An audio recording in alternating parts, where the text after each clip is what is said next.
शेरसिंग आणि शापित नदी। एका घनदाट जंगलात शेरसिंगचं राज्य होतं। त्या जंगलात एक खूप सुंदर नदी वाहत होती। जंगलातले प्राणी असो किंवा माणसं, सगळे त्याच नदीतून पाणी प्यायचे। एक दिवशी गोरी बकरी नदीचं थंड पाणी पित असते, तेव्हा अचानक ती ओरडायला लागते, आ वाचवा! आणि पापणी लावताच गोरी बकरी अचानक गायब होते। दुसऱ्या दिवशी भोलू माकडाला गोरी बकरी दिसत नाही। मग त्याला काळजी वाटू लागते। कालपासून गोरी बहीण दिसत नाहीये, कदाचित तिची तब्येत तर खराब नसेल। गोऱ्या बहिणीच्या घरी जाऊन पाहतो। भोलू माकड गोरी बकरीच्या घरी जातो, पण गोरी बकरी आपल्या घरी नसते। गोरी बहीण आपल्या घरी नाहीये, मग ती कुठे गेली असेल? आजपर्यंत गोरी बहीण कुठे न सांगता गेली नाहीये। भोलू माकड विचार करतच असतो, तेव्हाच त्याला जाता जाता नट्टू ससा भेटतो। अरे नट्टू भावा, जरा थांब, मला जरा तुला काही विचारायचंय। काय झालं भोलू भावा? जरा काळजीत दिसतोस। सगळं काही ठीक आहे ना? हो नट्टू भावा, सगळं ठीक आहे। कालपासून गोरी बहीण दिसत नाहीये। मी तिच्या घरी पण पाहून आलो, पण ती तिथेही नाहीये। काय तू तिला बघितलंस का? अरे भोलू भावा, मी सुद्धा कालपासून तिला पाहिलं नाही। तू सुद्धा गोऱ्या बहिणीला पाहिलं नाहीस, मग गोरी बहीण जाऊ कुठे शकते?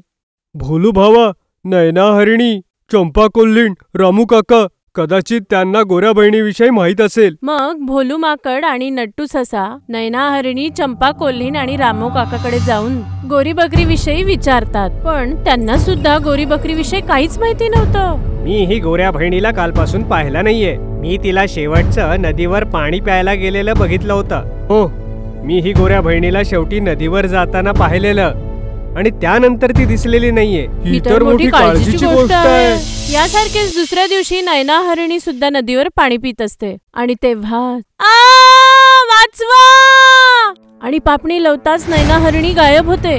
नैना हरिणी आणि गोरी बकरीच्या गायब होण्याने पूर्ण जंगलात गोंधळ होतो। याच प्रकारे नदीवर पाणी प्यायला गेलेले अजून प्राणी सुद्धा गायब होतात, आणि हळूहळू पूर्ण जंगलात ही गोष्ट पसरते की नदी शापित झाली आहे। यामुळे हे सगळं होतंय। अरे हे खरं की ही नदी शापित झालीये। जोही या नदीचं पाणी पितोय तो गायब होतोय। हो, ऐकलं तर मी सुद्धा आहे की ती नदी शापित झालीये।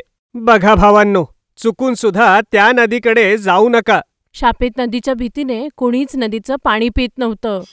हळूहळू ही गोष्ट शेरसिंग पर्यंत पोहोचते। काय? ती नदी शापित झालीये? पण कशी? या अगोदर तर असं कधी झालेलं नाहीये। मग अचानक नदी शापित कशी झाली? हो महाराज, ही गोष्ट खरी आहे। ती नदी शापित झालीये। जो कोणी नदीत जाऊन पाणी प्यायला जातो तो गायब होतोय।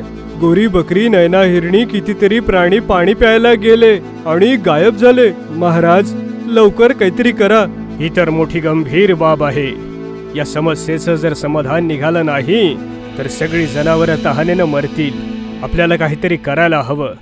कल्लू लांडग्या, तू नदीवरती जाऊन स्वतः खात्री कर की खरंच नदी शापित आहे। महाराज, हे तुम्ही काय म्हणताय? मी आणि नदीवर जाऊ?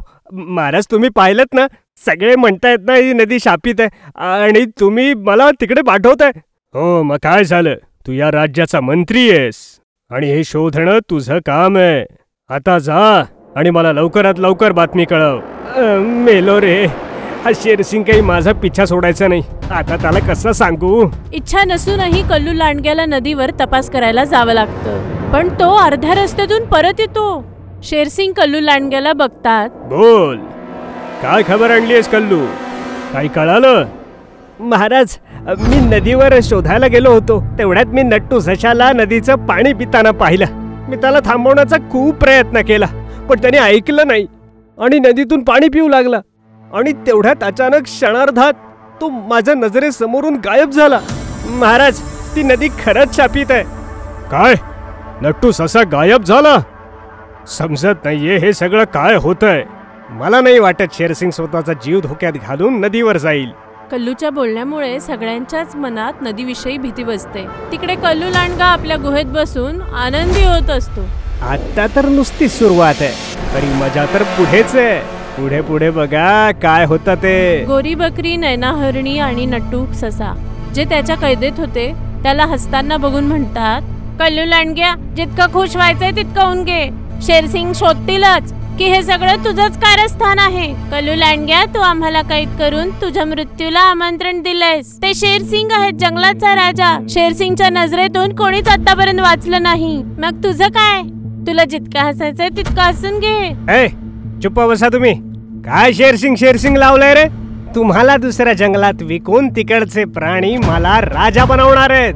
काय तू आम्हाला दुसऱ्या जंगलात याच्यासाठी विकतोयस की तुला राजा बनता हवं? शेरसिंगला कळालं ना की तू हे सगळं ह्याच्यासाठी करतोयस तर तो तुला नाही सोडणार. गप्प बसा. कोण वाचवणार आहे तुम्हाला? या अगोदरच तुम्हाला दुसऱ्या जंगलात विकून देईन आणि सगळा आरोप येईल रामू काकावर. अच्छा, आता खूप झालं. तुम्ही इथे आराम करा, मी चाललो. कालू लांडगा आपल्या गुहेचं दार बंद करून निघून जातो आणि त्याची गोष्ट ऐकून सगळेजण घाबरून जातात. नक्कीच हा कल्लू लांडगा काहीतरी मोठा खेळ खेळणार आहे. तिकडे शेरसिंग परेशान होऊन आपल्या गुहेत येरझाऱ्या घालत असतो. तुम्ही काळजी करू नका, तुम्ही तर राजे आहात आणि तुमच्याकडे प्रत्येक समस्येचं समाधान असतं. याचंही काही ना काही उत्तर तुम्ही शोधाल. आपल्याला स्वतःलाच नदीवर जाऊन पाणी प्यायला हवं आणि शोधायला हवं की आपली जनावरे नेमकी गायब कुठे होतात. हे तुम्ही काय म्हणताय? तुम्ही स्वतः तिथे जाल? नाही महाराज, मी तुम्हाला तिथे नाही जाऊ देणार. तुम्ही पाहिलं नाही, जो कोणी त्या नदीवर पाणी प्यायला जातोय तो वापस नाही येत. तुम्हाला काही झालं तर मी जगू नाही शकणार. हे प्रिये, तू विनाकारणच माझी काळजी करतेयस. मला काही होणार नाही, मी लवकरच परत येईन. असं म्हणून शेरसिंग आपल्या पत्नीचा निरोप घेऊन नदीकडे निघून जातो. तेव्हाच कल्लू लांडगा शेरसिंगला नदीकडे जाताना बघतो. शेरसिंग स्वतःला शोधायला? या अगोदर ह्याला काही कळायच्या आत मला माझी दुसरी चाल खेळली पाहिजे. कल्लू लांडगा तिथून निघून जातो. त्याच वेळी प्राण्यांची हाडं रामू काकाच्या घरासमोर टाकून गुहेत निघून जातो. तिकडे शेरसिंग काही वेळ नदीजवळ उभा राहतो आणि नदीचं गार पाणी पितो, पण त्याला काही होत नाही. शेरसिंग परत आपल्या गुहेमध्ये येतो. याचा अर्थ सत्य काहीतरी वेगळं आहे. दुसऱ्या दिवशी सकाळी बल्लू, जिराफ, जमरू हाती रामू काकाच्या घराबाहेर काही हाडं पडलेली बघतात. थांब जमरू भावा, हे बघ हाडं.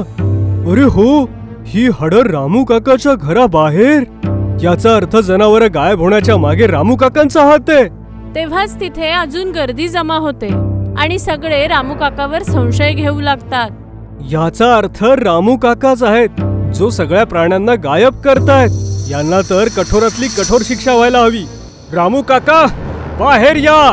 जसंच रामू काका घराच्या बाहेर येतात, सगळे प्राणी त्यांना पकडून घेतात आणि शेरसिंगकडे घेऊन जातात. महाराज, सगळे प्राणी गायब होण्याच्या मागे रामू काकांचाच हात आहे. आम्ही त्यांच्या घराच्या बाहेर हाडांचा ढीग पाहिला. महाराज, हे सगळं खोट आहे. मी तुमचं मीठ खाल्लंय. मी निर्दोष आहे. मला नाही माहिती हे सगळं कुणी केलंय.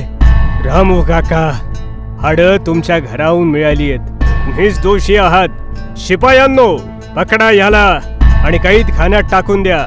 महाराज, मी निर्दोष आहे.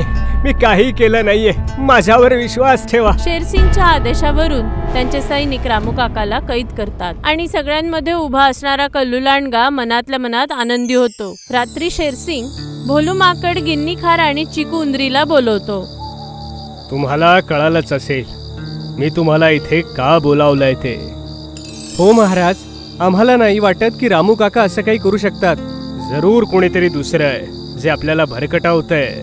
शापित नदी आणि रामू काका यांच्या मागे कोण्या एकाचा हात दिसतोय. आज रात्रीच आपल्याला हे काम करावं लागेल. जशी रात्र होते, शेरसिंग, गिन्नी खार आणि चिकू उंदरी एका झाडामागे जाऊन लपतात. भोलू माकड नदीवर पाणी प्यायला जातं. तेव्हाच कल्लू लांडगा येतो आणि भोलू माकडाला पकडून पोत्यात घालून गुहेत घेऊन जातो. तिथे गोरी बकरी, नट्टू ससा, नयना हरणीला बघून भोलू हैराण होतं. कल्लू लांडग्या, तू या सगळ्या मागे तुझा हात होता, पण आता तुझा खेळ संपला ते बघ. मला तुझ्यावर संशय तर अगोदरच झाला होता, जेव्हा तू म्हणाला होतास की तू तुझ्या डोळ्यांसमोर नदीपासून नट्टूला गायब होताना पाहिलंस. पण मी तुला रंगे हात पकडू इच्छित होतो. महाराज, मला माफ करा. माझ्याकडून चूक झाली. हे सगळं मी राजा व्हायच्या नादात केलं. पकडा ह्याला आणि कैद खाण्यात बंद करून टाका आणि सगळ्या जनावरांना सोडून पुन्हा घेऊन चला. शेरसिंग रामू काकाला सोडून देतात. रामू काका आम्हाला माफ करा. खऱ्या दोषीला पकडण्यासाठी आम्हाला हे करावं लागलं. सगळे प्राणी रामू काका शेरसिंग यांचा जय जयकार करतात. महाराजांचा विजय असो, महाराजांचा विजय असो. तुम्हाला जर आमचा हा व्हिडिओ आवडला असेल तर प्लीज आमच्या चॅनलला सबस्क्राईब करा आणि हो, व्हिडिओला लाईक आणि शेअर करायलाही विसरू नका. धन्यवाद.